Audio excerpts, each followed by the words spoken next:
서론금고를 관리하던 사람이 출입문을 지키게 됐다. 은행 부행장보 출신 62세 윤모 씨. 수십 년 동안 숫자와 리스크를 관리하던 사람이었다. 대출 한도, 자산 건전성, 금리 변화까지 그의 사이는 늘 안정을 의미했다. 퇴직하던 날 그는 이렇게 생각했다. 연금이면 충분하겠지. 은행원답게 계산도 해봤고 노후 자금은 남들보다 넉넉하다고 믿었다. 하지만 은퇴 후 1년 통장은 예상보다 빠르게 얇아졌다. 그는 결국 아파트 경비실에 앉아 있었다. 이 이야기는 실패담이 아니라 연금의 한계를 받아들인 사람의 선택이다. 본문 은퇴 후 삶을 흔드는 건 지식 부족이 아니라 현실 속도. 윤 씨는 금융을 몰라서 실패한 게 아니다. 오히려 너무 잘 알아서 이 정도면 되겠지라고 생각했다. 퇴직 전 그의 구조는 이랬다. 연봉 2억 이상. 월 생활비 850만 원. 직업이 곧 정체성이던 삶. 퇴직 후 남은 건 연금 월 320만 원. 줄지 않은 고정 지출.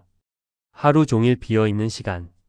숫자는 맞았는데 생활은 안 맞더라고요. 그는 뒤늦게 깨달았다. 연금은 생활비의 전부가 아니라 생활의 바닥이라는 사실을. 연금의 착각 안정은 유지되지 않는다. 연금은 분명 중요하다. 하지만 연금 하나로 은퇴 후 삶이 유지된다는 건 현실과 거리가 멀다. 윤 씨의 실제 지출은 이랬다. 주거 관리비, 의료비와 보험료, 자녀 지원, 예상 못한 경조사. 은행 다닐 땐 이런 지출이 잘 안 보였어요. 연금은 줄지 않지만 지출은 줄지 않는다. 그 차이를 메우지 않으면 은퇴 후 삶은 급격히 흔들린다. 왜 경비일이었을까? 돈보다 먼저 하루가 필요했다. 윤 씨가 경비일을 택한 이유는 단순했다.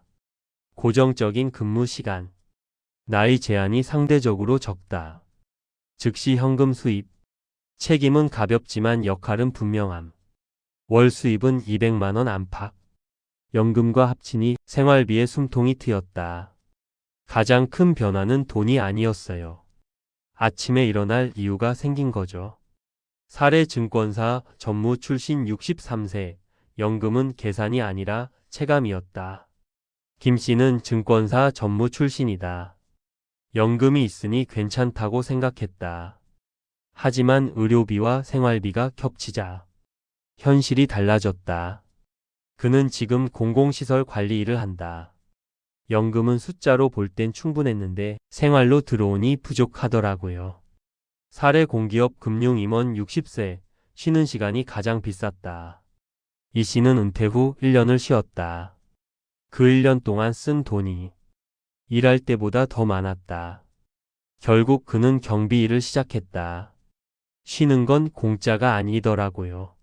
사례보험사 임원 61세, 체면이 통장을 채워주진 않았다.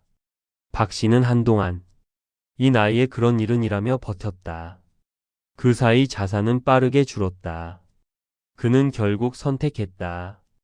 야간 경비. 체면보다 통장이 먼저였어요. 결론 은퇴 준비의 핵심은 얼마를 모았느냐가 아니다. 윤 씨와 세 사람의 이야기는 하나로 이어진다. 연금은 해결책이 아니라 시작선이다. 은퇴 후에도 역할이 있어야 삶이 버틴다.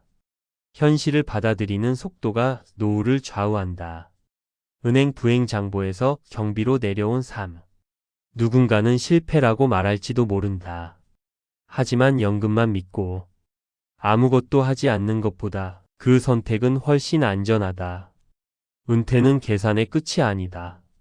생활의 시작이다.